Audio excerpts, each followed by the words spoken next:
vejo o mundo todo em desespero, gente que procura e que nem sabe bem o que. Já fizemos tudo por dinheiro, já perdemos muito sem jamais aprender. A cartomante nos chutou o destino, a ansiedade badalou o sino. Pra quê? Foi tentando adivinhar futuro, que a nossa cara arrebentou no muro sem ver. Enquanto no céu os olhos de Deus nos veem, debaixo do sol a gente custa entender.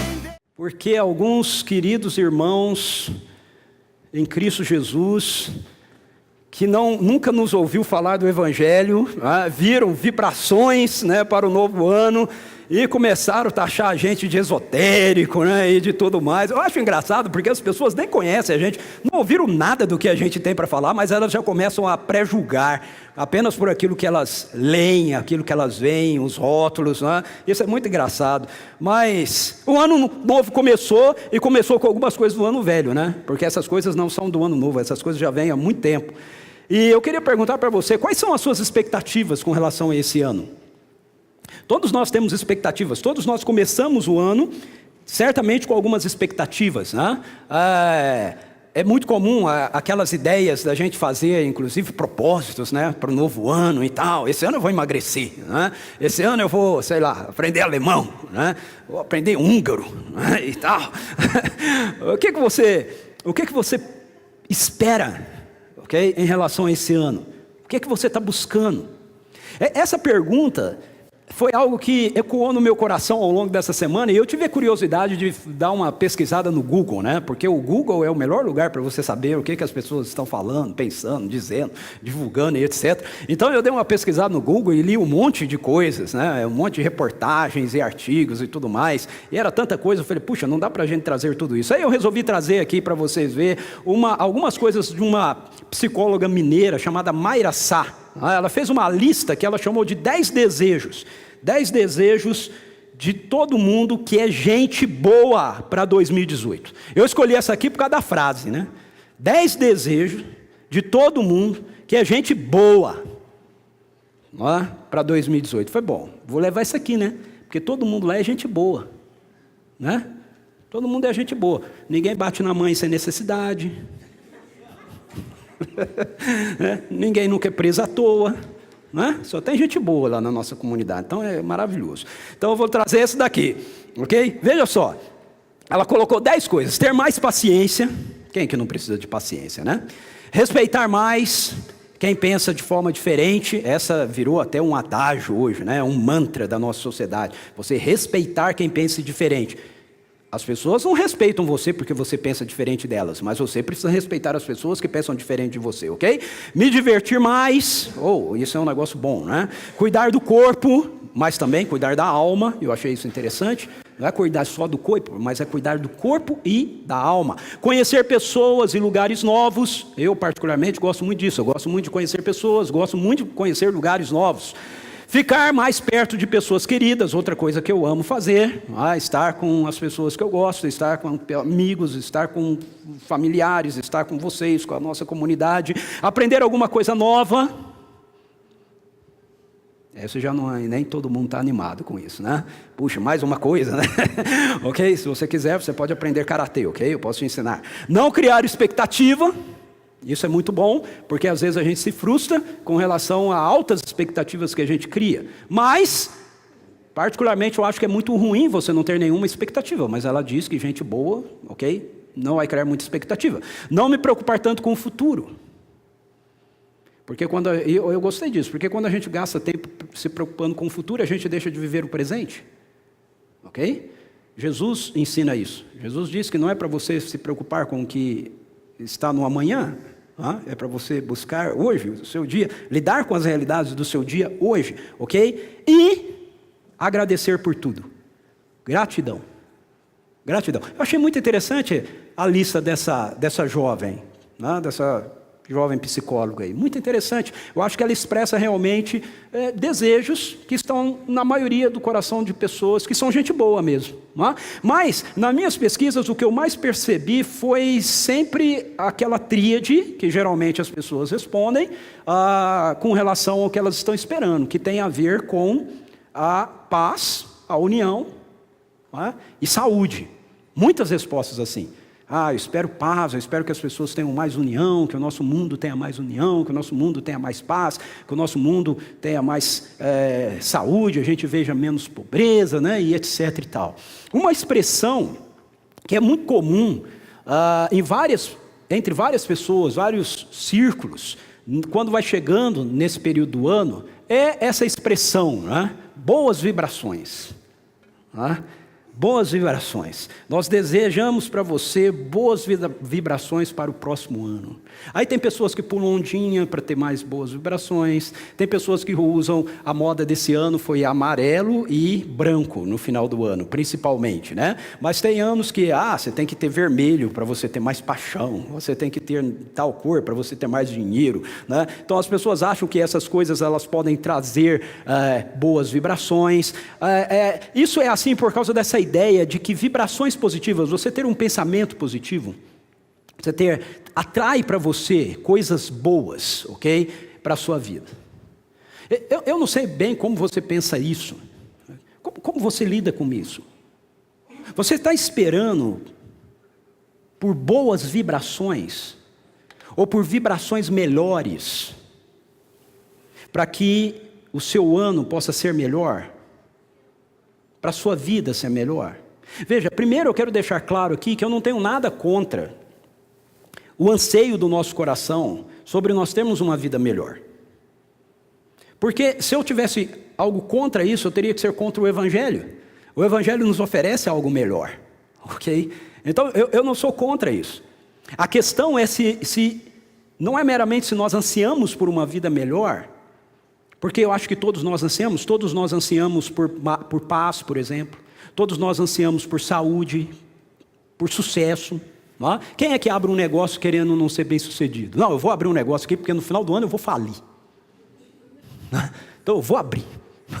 Ninguém abre um negócio porque quer falir no final do ano. Não é? Você abre um negócio porque você quer ser bem sucedido. Nós queremos ver o sucesso dos nossos filhos, sucesso dos nossos relacionamentos, dos nossos casamentos. Sucesso é algo que as pessoas anseiam.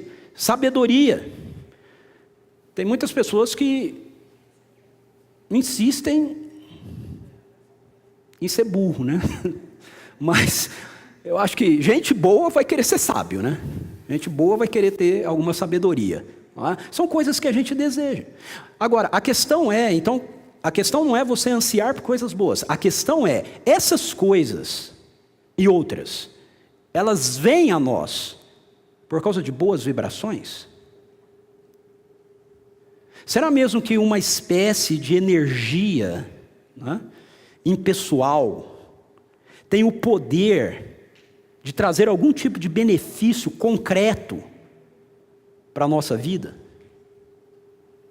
Olha só o que esse texto da palavra de Deus nos diz, tá? De Provérbios.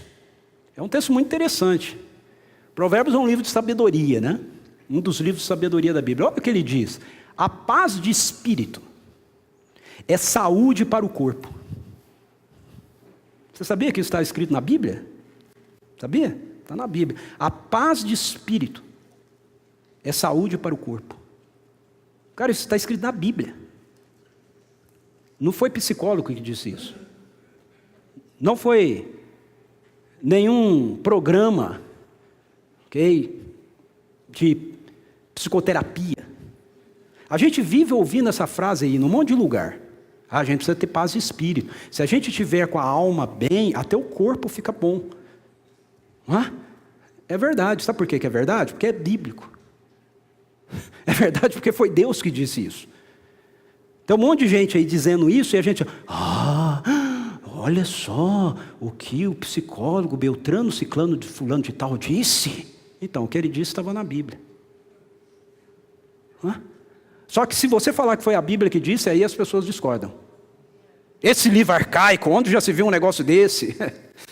Veja, nós não vamos ter um ano melhor por receber boas vibrações.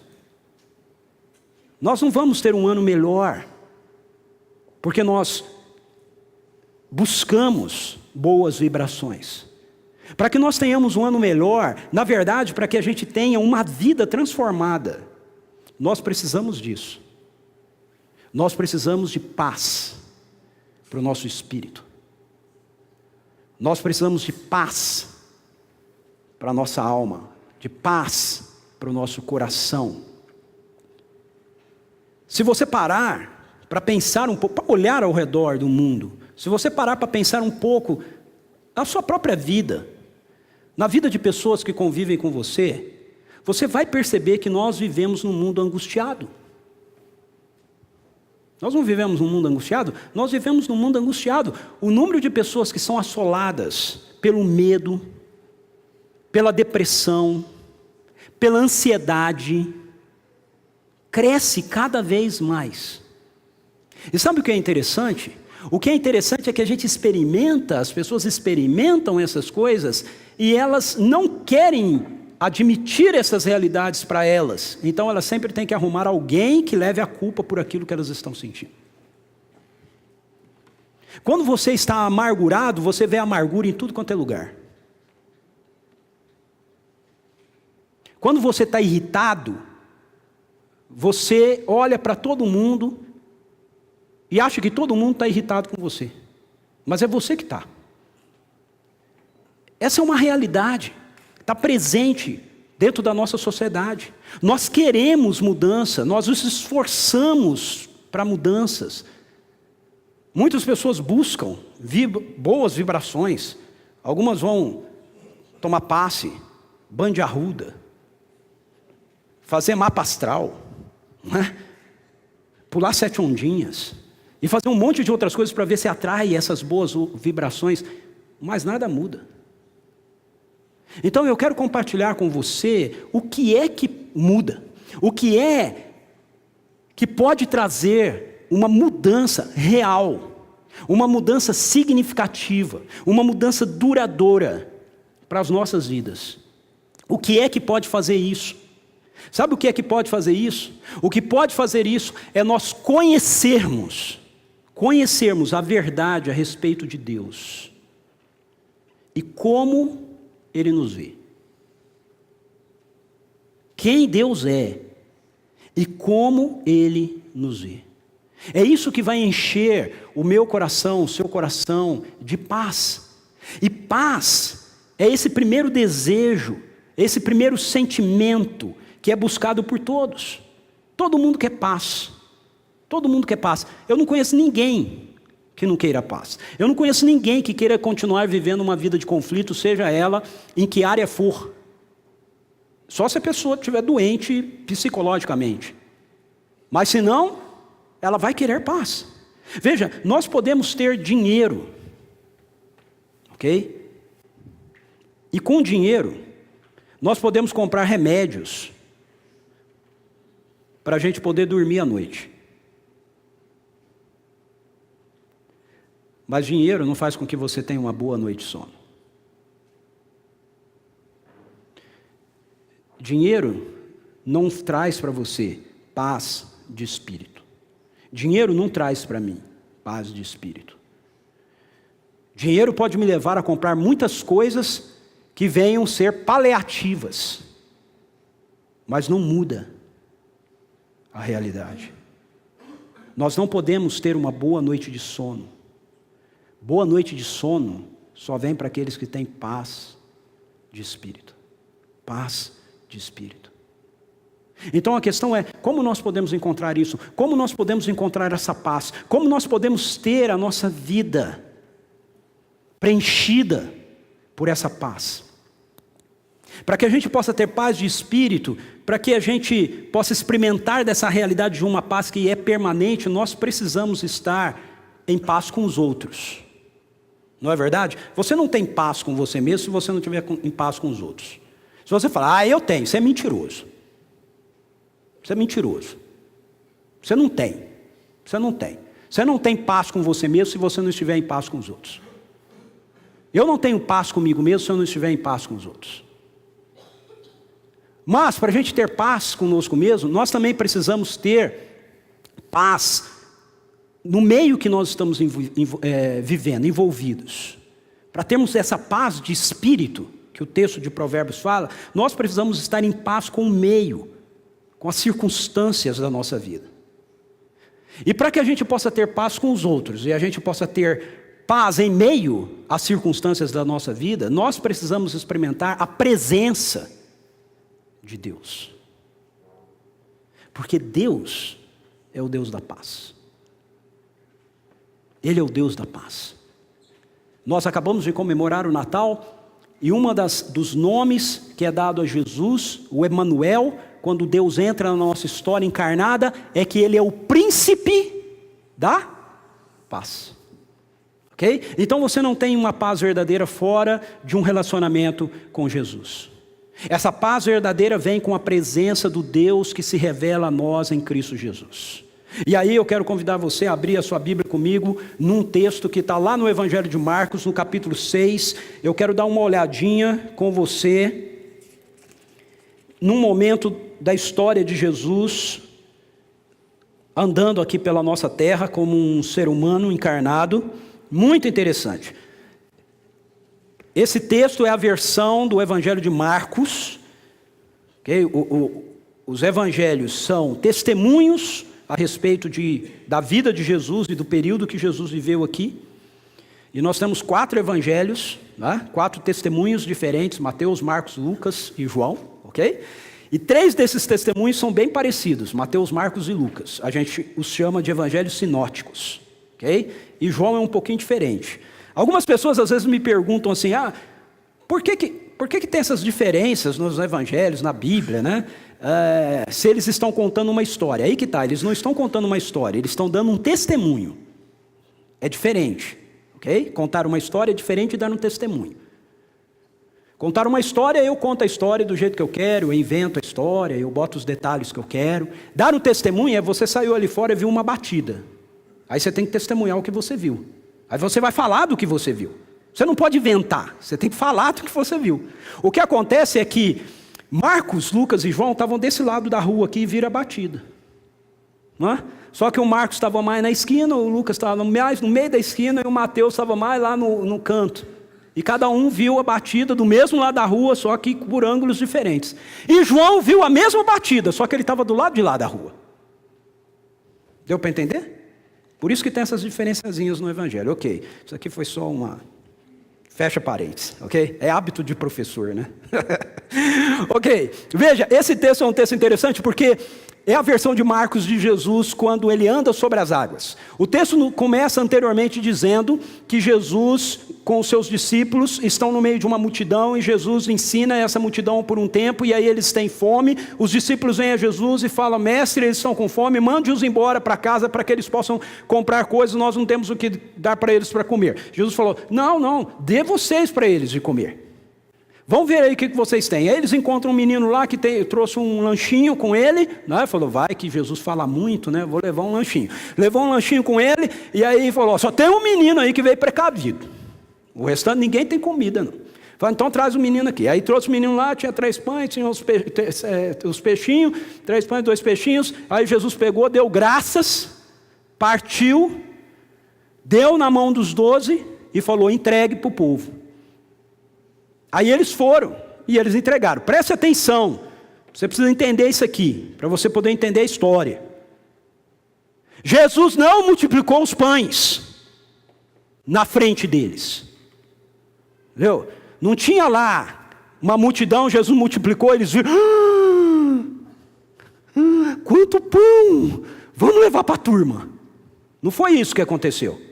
Jesus deu graças, partiu, deu um pedaço de pão na mão de cada um dos discípulos, um pedaço de peixe na mão de cada um dos discípulos, 12, ou seja, ele partiu em 12 pedaços os pães, em 12 pedaços os peixes, e falou, agora vão e alimente.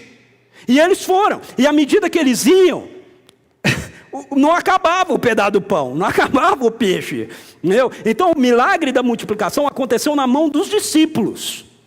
ok? Na mão dos discípulos. Ele não fez antes e aí agora está garantido. Olha quanta coisa nós temos, vamos levar. Não, eles foram com os 12 pedaços deles lá de pão e peixe e começaram a servir a multidão. E quanto mais eles serviam, mais o pão não acabava, né? Arrancava um pedaço do pão, o pão crescia de novo, crescia de novo. O peixe, a mesma coisa. Então isso acontece com eles. Depois que eles alimentam a multidão, Jesus manda eles entrar no barco, passar para o outro lado, e Jesus resolve ir orar. Ele quer ter um tempo sozinho com o Pai. O papo está bom com o Pai, fica até tarde da noite. Quando Jesus olha, a turma está lá no meio do mar, enfrentando uma tempestade terrível. Aí o texto diz que Jesus vem andando sobre as águas. E no texto de Marcos é interessante, porque o texto de Marcos não tem a narrativa de que Pedro vê, és tu, Senhor, então manda que eu vá andando sobre as águas.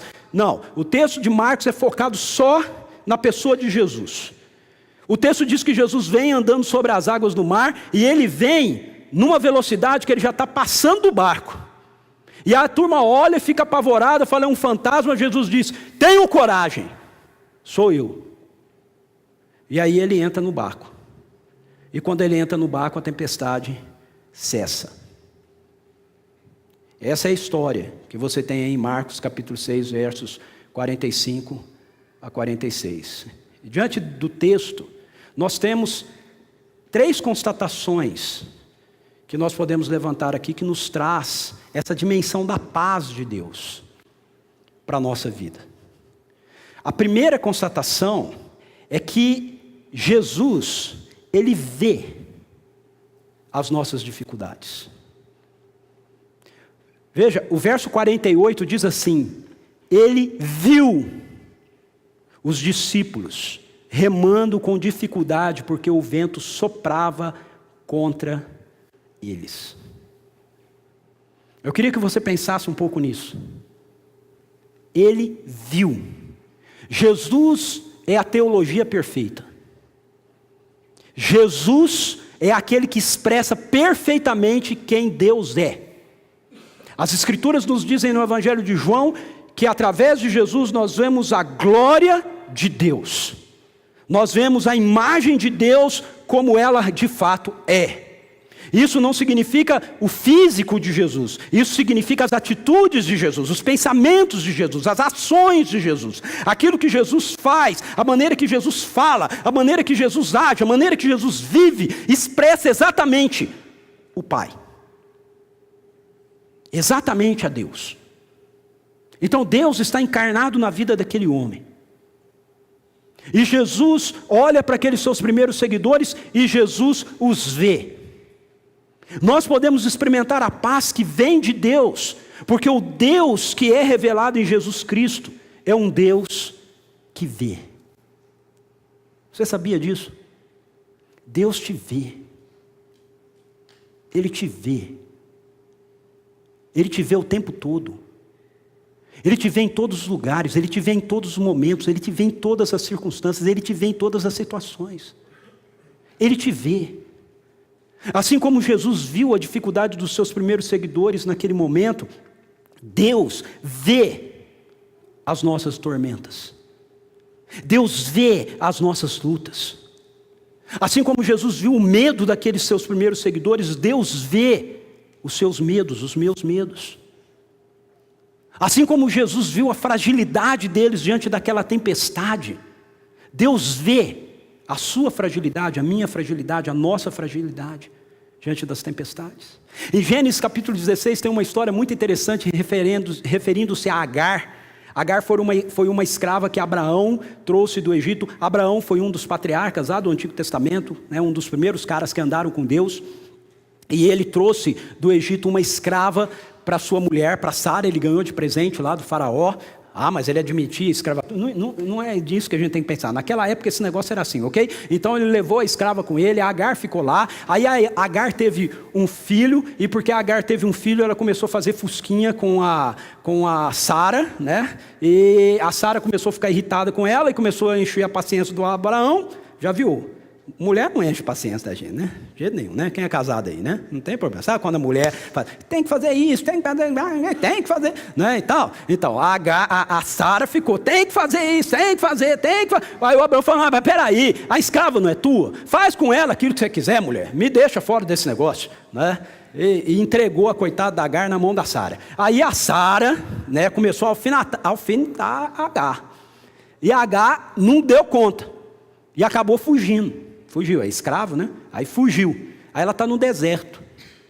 E quando ela está no deserto, essa história está lá em Gênesis capítulo 16. Quando ela está lá no deserto, e ela está angustiada, acha que vai morrer, porque ela está sozinha no deserto, Deus vem a ela.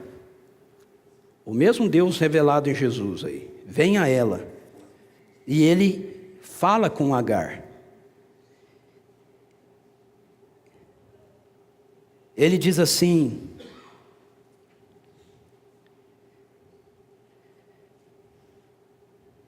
verso 7 diz assim, o anjo do Senhor encontrou Agar no deserto, perto de uma fonte de água, junto à estrada para Sur, e perguntou, Agar, serva de Sarai, de onde você vem e para onde você vai? Aí ela explica para o anjo que ela está fugindo. O anjo do Senhor fala, volta para sua senhora, sujeite-se à autoridade dela, eu lhe darei tantos descendentes que será impossível contá-los. O anjo diz para ela, você está grávida e dará à luz um filho, dê o nome a ele de Ismael, pois o Senhor ouviu seu clamor e angústia, seu clamor angustiado, seu filho será, ele começa a descrever Ismael. No verso 13, Agar diz assim, olha que interessante, então Agar passou a usar outro nome para se referir ao Senhor, que havia falado com ela. Chamou-o de, tu és o Deus que me vê.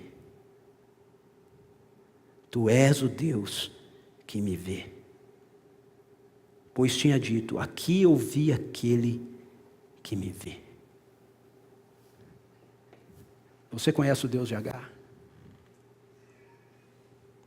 Você conhece o Deus revelado em Jesus? Ele te vê. Ele está te vendo. Ele te vê. Ele me vê. É impossível se esconder dele. Nada pode passar desapercebido aos olhos de Jesus. A palavra de Deus nos diz que esse Deus que é revelado em Jesus, ele nunca se cansa, ele nunca dorme, ele não se fadiga, ele não cochila. Olha só esse texto do Salmo 121, versos 3 a 4, o salmista diz assim, ele não permitirá que você tropece, o seu protetor se manterá alerta, sim, o protetor de Israel. E aí você pode substituir Israel pelo seu nome, se você o conhece, se relaciona com ele, se não conhece, não se relaciona, e substitua também, começa a conhecê-lo e se relacionar, não dormirá. Ele está sempre alerta. Cara, eu não sei quanto a você, mas para mim, isso me enche de paz. Isso me enche de paz. Eu posso sair da minha casa todos os dias, certos de que Deus está olhando para mim. Eu viajo certo de que Deus está olhando para mim. Eu vou treinar certo de que Deus está olhando para mim. Eu vou conversar com as pessoas certo de que Deus está olhando para mim. Eu dirijo pelo trânsito certo de que Deus está olhando para mim. Ele está me vendo. Ele me vê. O meu coração se enche de paz quando eu tenho consciência de que o Deus Todo-Poderoso me vê. Ele sabe quais são as minhas tempestades. Ele sabe quais são as tempestades que me são contrárias. Olha lá, viu as dificuldades, viu-os remando com dificuldade, porque o vento soprava contra eles. Jesus sabe o que sopra contra você. Jesus sabe o que sopra contra mim. Jesus sabe.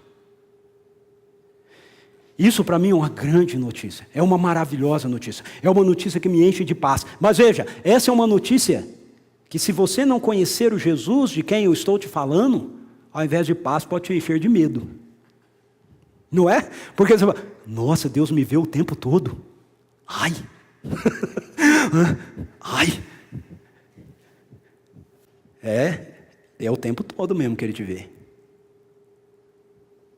O tempo todo. Sabe, quando eu era jovem, as pessoas diziam assim, você não pode ir lá naquela boate, porque Deus não está lá.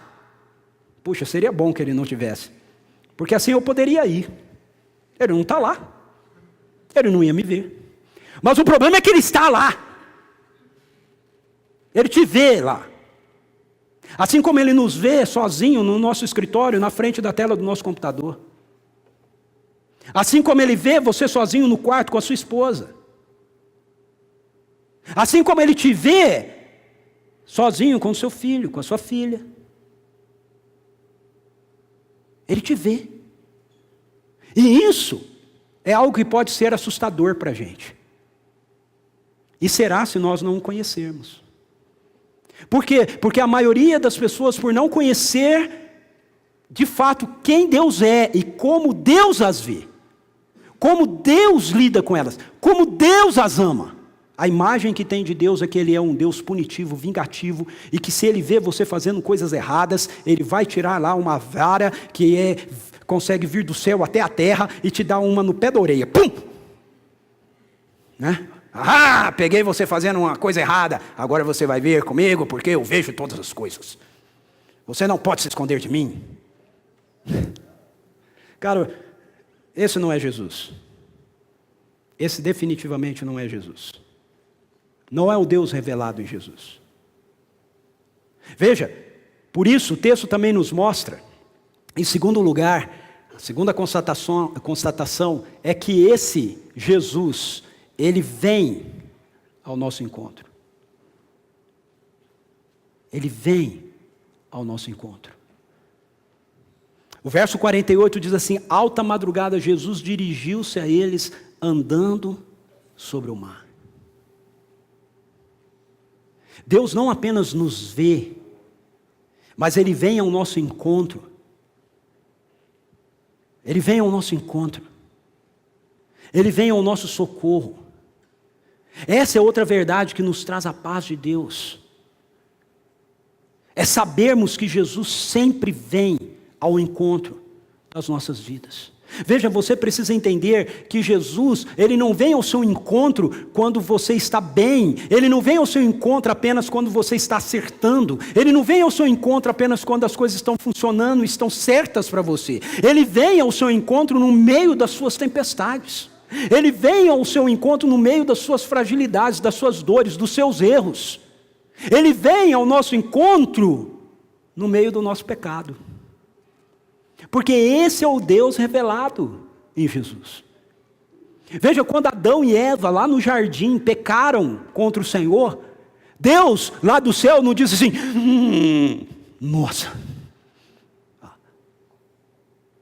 Aí o anjo Miguel, né? O arcanjo olhou para Deus e falou, nossa Senhor, o que aconteceu?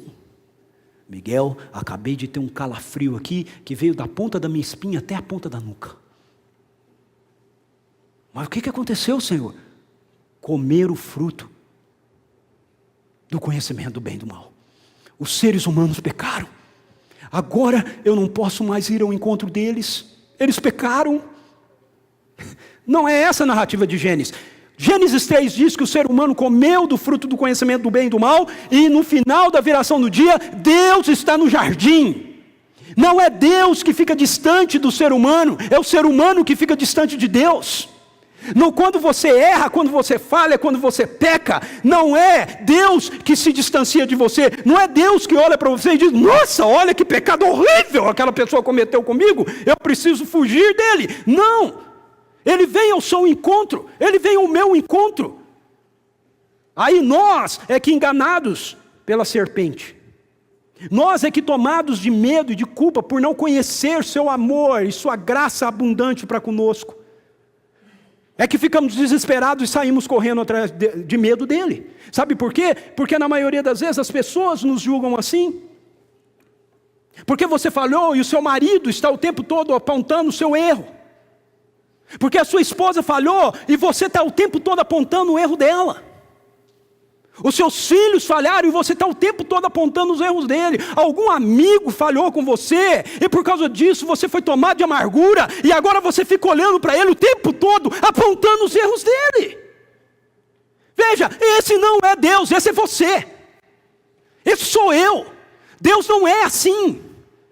Deus olha para mim, olha para você e diz: coitado, precisa da minha graça, precisa da minha misericórdia, precisa do meu favor. Se eu não intervir, se eu não for ao encontro dele, o barco vai naufragar, vai afundar. E aí ele vem ao nosso encontro. Jesus não olha para aqueles caras que estão no barco lutando com aquela situação e diz assim: ah, eles são pescadores, eles precisam saber o que eles fazem. O texto diz que ele já ia passando por eles, mas quando eles gritam apavorados, Jesus diz: não tenham medo, sou eu. E Jesus entra no barco. Meu querido irmão e irmã, amigo e amiga, entenda isso. Deus não é contra você. Ele é a seu favor. Ok? Deus não é contra você. Ele é a seu favor. Por isso, quando você lê as Escrituras, quando você recebe um mandamento dele, uma ordem dele, uma diretriz dele, isso não é contra você, é a seu favor. Ele não está querendo tirar coisas de você, ele está querendo te dar coisas melhores do que aquelas que você acha que você tem. Jesus nos revela um Deus que está em movimento. Isso não é maravilhoso? Jesus nos revela um Deus que está em movimento. O Deus revelado em Jesus, ele não precisa ser movido por você. Ele não precisa ser movido por mim. Ele não precisa ser movido por nós. Ah, eu preciso orar mais porque as coisas não estão acontecendo. Se eu não orar mais, Deus então não vai agir. Não, esse não é o Deus revelado em Jesus. Ele não é o Deus revelado em Jesus. Sim, nós temos que orar, nós vamos ter uma maratona de oração, ok? Por favor, venha, né? Não vai usar isso como desculpa para não vir na maratona de oração, ok? Nós oramos porque nós queremos ter intimidade com Deus, amizade com Deus. Essa semana, um dos dias que eu estava no meu tempo de devoção com Deus, o Espírito Santo me perguntou: Ricardo, quando você não lê a Bíblia, o que você sente? O que você sente quando você não lê a Bíblia? Aí, Senhor, pergunta difícil, não vale não. O que eu sinto quando eu não leio a Bíblia? E agora?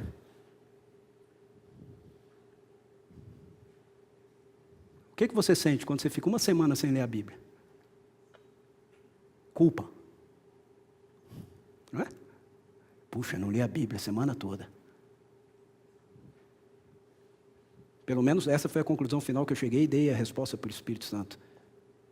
Senhor, quando eu passo a semana toda sem ler nem um pouquinho da Bíblia, eu me sinto mal. Me sinto culpado. E o Espírito Santo disse: pois é, esse é o problema. Você tinha que estar sentindo era fome.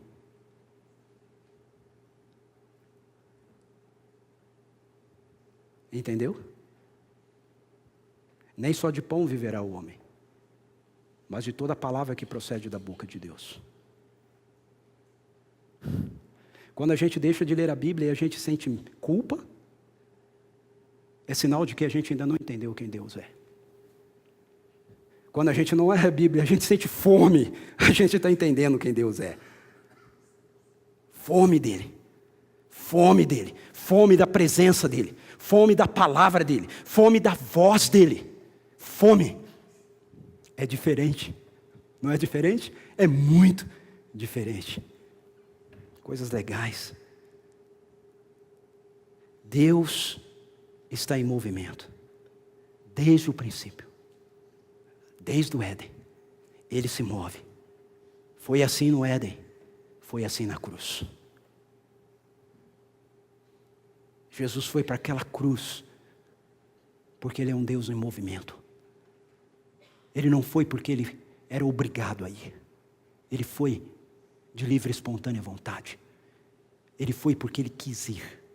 Ele foi porque Ele diz: ninguém tira a minha vida, eu a entrego em favor de vocês. Quando nós lemos os evangelhos, nós vemos que Jesus, ele está sempre fazendo isso. Jesus está sempre indo ao encontro das pessoas. E todas as vezes que Jesus vai ao encontro das pessoas, ele traz solução para a vida das pessoas. Você precisa entender isso, ok? Porque essa é a parte que vai te aliviar do medo de Deus te ver o tempo todo, ok? É muito bom Deus te ver o tempo todo, porque quando Ele te vê em luta, quando Ele te vê em dificuldade, quando Ele te vê em pecado, Ele vem trazer solução. Ele não vem trazer condenação, Ele não vem te punir, Ele puniu Jesus. Ele puniu Jesus naquela cruz. Para Ele não precisar vir agora te punir, Ele puniu Jesus naquela cruz. Para que Ele não precise vir me punir, Ele puniu Jesus naquela cruz. E agora Ele vem ao meu encontro para me tirar do pecado, do erro, do equívoco, da tempestade. Jesus Cristo não é uma boa vibração que precisa ser captada. Sabe? Para você ter boas vibrações, você precisa botar os cristais no lugar certo, pular as 7 ondinhas, fazer não sei o que mais, porque você tem que atrair as vibrações. Não, Jesus é um Deus em movimento. Ele vem ao seu encontro. É Ele que te atrai. Ele é o Deus encarnado, que veio nos livrar da morte e nos trazer uma vida de abundância e de paz. Então, seja lá qual for, meu querido e minha querida, a realidade que você esteja enfrentando, seja lá o que for que tem roubado sua paz, seja lá em que área de sua vida essa paz precisa ser semeada, nos seus relacionamentos, no seu casamento, na vida dos seus filhos, nos seus negócios, na sua vida com Deus. Hoje, agora, aqui, nesse lugar, você está diante do Deus da paz. Aquele Jesus que você está vendo aí na Bíblia, na história de Marcos 6, que vem andando sobre as águas, Ele está aqui, nesse lugar. E Ele vem andando sobre as suas realidades. Ele se move na sua direção.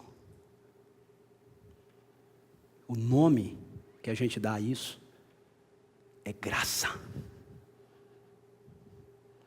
Graça. Ele não está esperando você provar para Ele que você precisa. Ele não está esperando você provar para Ele que você merece. Ele tomou uma decisão na eternidade, antes de criar qualquer coisa, de lidar comigo e com você, mediante a sua graça. Quando Deus vem em nossa direção, Ele nos enche de coragem para lidar com a vida. Com o que você precisa lidar nesse ano de 2018? Com o que é que você precisa lidar nos seus negócios, no seu casamento, nos seus relacionamentos, na criação dos seus filhos, na sua vida espiritual, seja qual dimensão for. Com o que é que você tem que ligar? Quando Jesus vem ao nosso encontro, Ele nos enche de coragem. É isso que Ele diz no verso 49. Para aqueles seus seguidores, Ele diz assim, o texto diz assim: mas Jesus imediatamente lhes disse: coragem, sou eu, não tenham medo. Sou eu, não tenham medo. Você precisa entender que essa expressão sou eu aí, no português, no grego, a expressão é ego eimi, que é a expressão usada na Septuaginta, que é a versão grega do Antigo Testamento, para traduzir a palavra eu sou.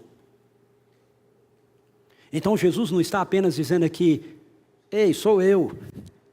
Ele está dizendo, o eu sou, está aqui. O Deus que criou o universo está vindo ao seu encontro. Uau! Isso não é poderoso? Isso é muito poderoso. O Deus que criou o universo, Ele vem ao meu encontro. Ele me vê no meio das minhas lutas, no meio das minhas dificuldades, e Ele vem ao meu encontro, e Ele diz: não tenha medo, não tenha medo. Medo para quê? Olha quem está ao seu lado. E essa é a terceira constatação que eu quero levantar aqui, e última para a gente. É que Jesus, Ele nos dá da sua presença. A paz de Deus nos enche por Ele nos ver, por Ele vir ao nosso encontro, mas não vir apenas passando pelo barco. O texto diz assim: e Jesus já ia passando por eles. Mas quando os vê com medo, Ele diz: coragem, sou eu. E aí o texto diz que Jesus subiu no barco para junto deles. E o vento acalmou. Eu não sei você, mas isso me enche de muita tranquilidade. Deus não está passando por mim. Ele está me dando da sua presença. Ele não está correndo, passando correndo, sabe? E dizendo assim: não, mas eu tenho um outro negócio ali mais importante que eu preciso resolver, né? Não. Ele se detém na tua presença. Ele entra no barco.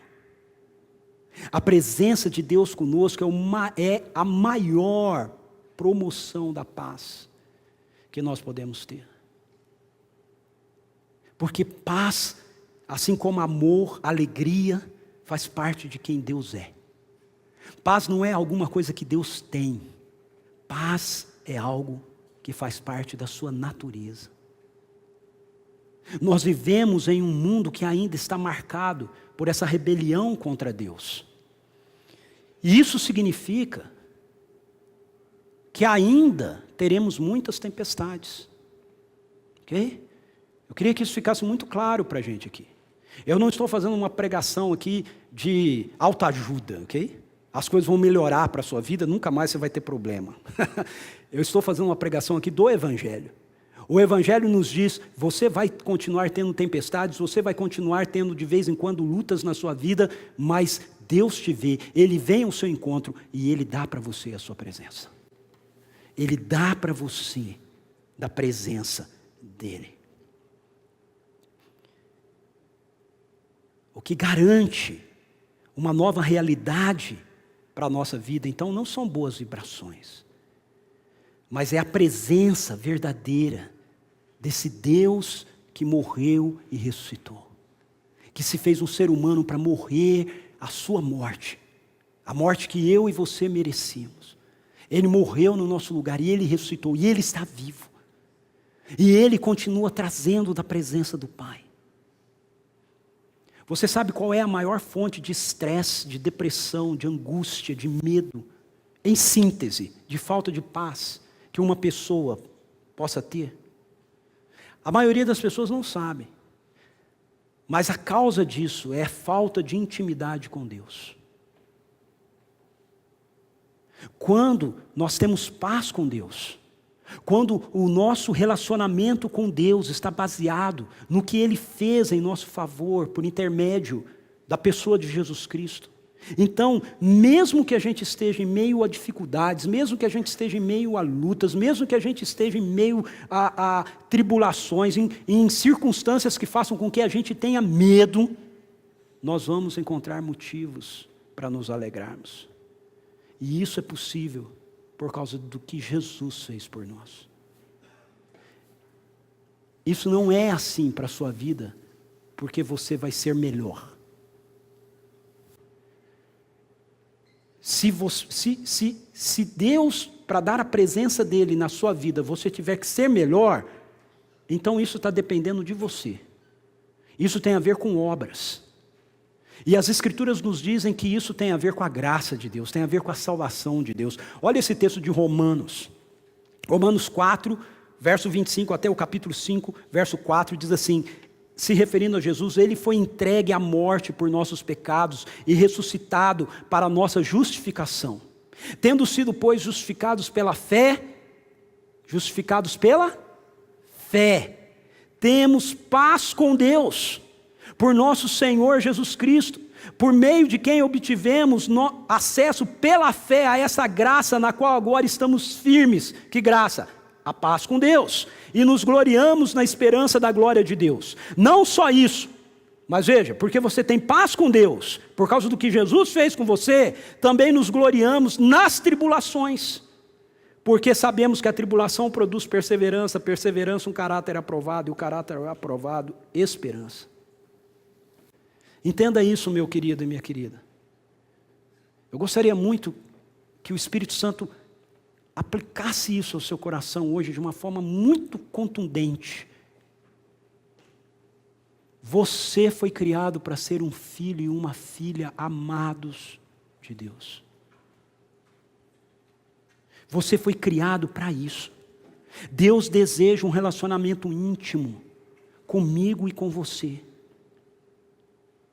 Através de uma vida de intimidade com Ele, através da sua presença conosco, toda tempestade cessa.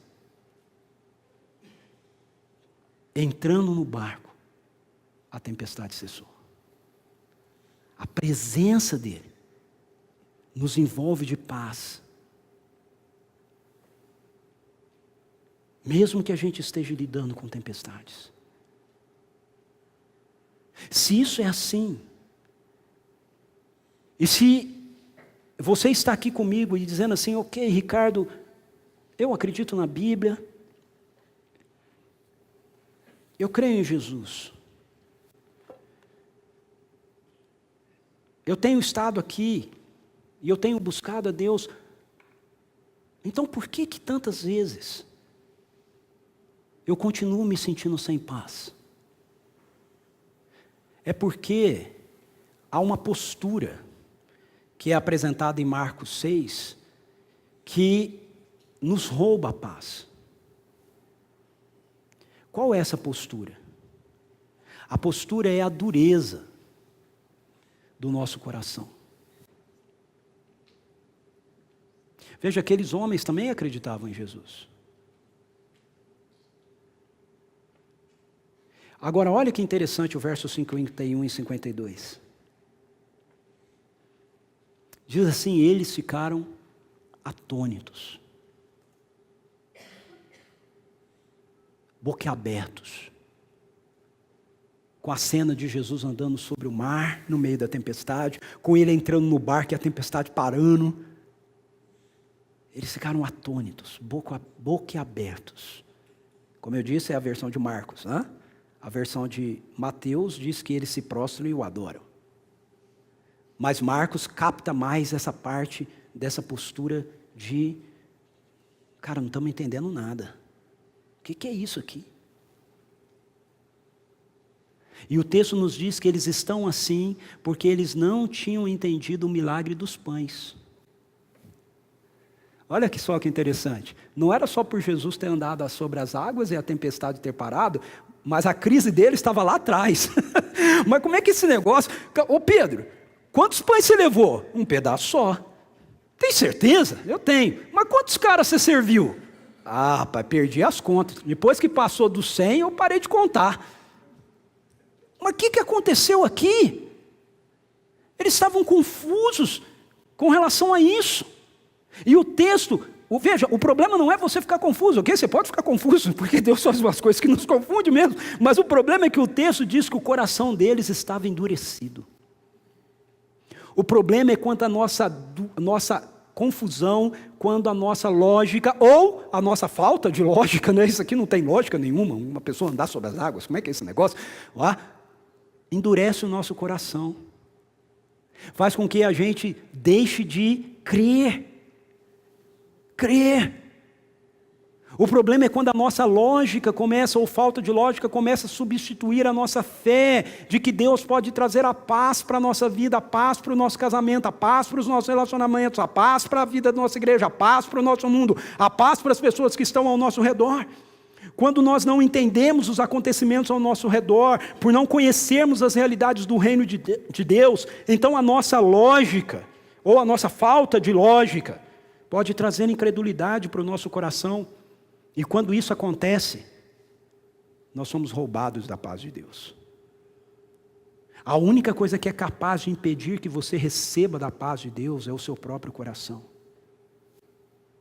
Então, como é que você deve responder? Como eu devo responder ao que o Evangelho nos oferece aqui? O que fazer diante de quem Jesus Cristo é? Diante do que Ele nos oferece? E essa mesa nos lembra o que Ele nos oferece. E reforça, renova o que Ele nos oferece. O que eu e você precisamos não é buscar boas vibrações. Não é um conjunto de mais práticas religiosas para que então isso faça com que Deus se mova. O que nós precisamos é de fé, para crer que esse Deus é um Deus que se dirige a nós. E se Ele se dirige a nós, então nós podemos nos dirigir a Ele sem medo. Sem medo. Nós podemos acolher a sua paz. Nós devemos levar a Ele aquilo que nos traz inquietação e nós devemos confiar no seu amor. Se a gente faz isso, a gente recebe uma paz que excede todo entendimento. Por isso o apóstolo Paulo, e eu quero terminar com esse texto dele, diz: não andem ansiosos por coisa alguma, mas em tudo. Veja, em tudo. Não só quando você estiver acertando, não só quando as coisas estiverem boas, tudo certinho, bonitinho, perfeitinho na sua vida, mas em tudo. Pela oração e súplicas e ações de graça, apresentem seus pedidos a Deus. E a paz de Deus, que excede todo entendimento, guardará o coração e a mente de vocês em Cristo Jesus. Guardará. Não tem como eu viver uma vida sem paz. Não tem. A não ser que o meu próprio coração se endureça para isso. Ele está aqui. E Ele quer dar paz para você agora. Feche os seus olhos. Curva a sua cabeça. Diga para Ele: Deus, eu preciso da Tua paz. Seja específico com Deus. Qual é a área em que você precisa dessa paz? Atuando. Diga para Ele: Senhor, eu preciso dessa paz no meu casamento. Eu preciso dessa paz na vida dos meus filhos. Eu preciso dessa paz no meu trabalho. Eu preciso dessa paz no meu interior. Deus, eu ando tão agitado, tão agitada. Qualquer coisa faz com que eu exploda. Qualquer coisa faz com que eu perca a paciência. Eu ando tão amargurado, tão irritado, tão irritada, tão depressivo. Diga para Ele qual é a área que você precisa de paz. Santo Espírito, vem. Agora, Senhor. Eu peço por mais da Tua presença. Tu és o Deus da paz.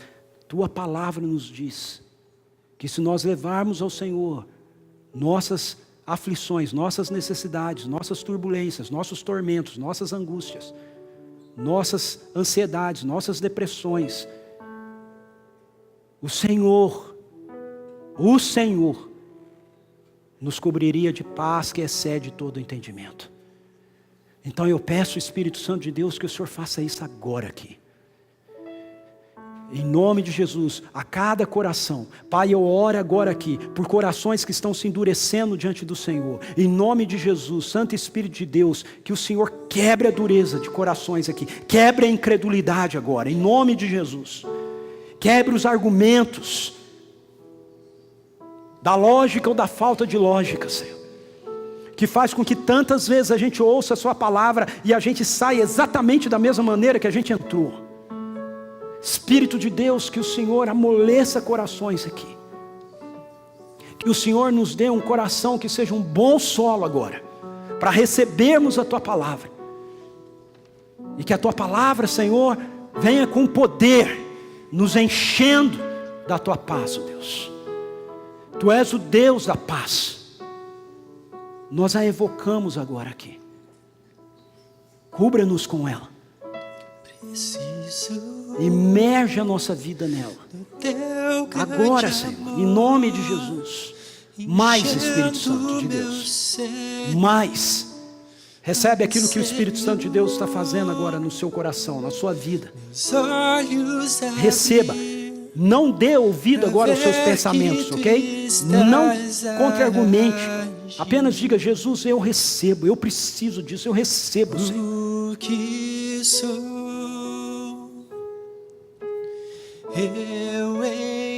Senhor, eu quero sair daqui para um ano onde eu vou viver pleno da Tua paz. Eu reconheço que eu vou ter ainda tempestades, mas eu vou lidar com elas com meu coração cheio de paz, porque eu sei que o Senhor está me vendo, eu sei que o Senhor vem ao meu encontro, eu sei que o Senhor está comigo, que o Senhor dá a mim a Tua presença, Senhor. Em nome de Jesus, Espírito do Senhor, liberta agora, Senhor, os cativos, Deus. Liberta agora de toda ansiedade. Toda ansiedade. Em nome de Jesus. Caia por terra agora. Que a paz que excede todo entendimento seja derramada abundantemente sobre cada um aqui agora. Por causa de quem Jesus é. Por causa do que Jesus fez naquela cruz. Porque Ele deu a vida justa dele naquele lugar para nos justificar com o Senhor. E nos justificando com o Senhor, nós temos paz. Paz. Paz com Deus. Paz em Deus. Bendito seja o Teu nome. Te louvamos e Te bendizemos por isso. Em nome de Jesus. Em nome de Jesus. Amém.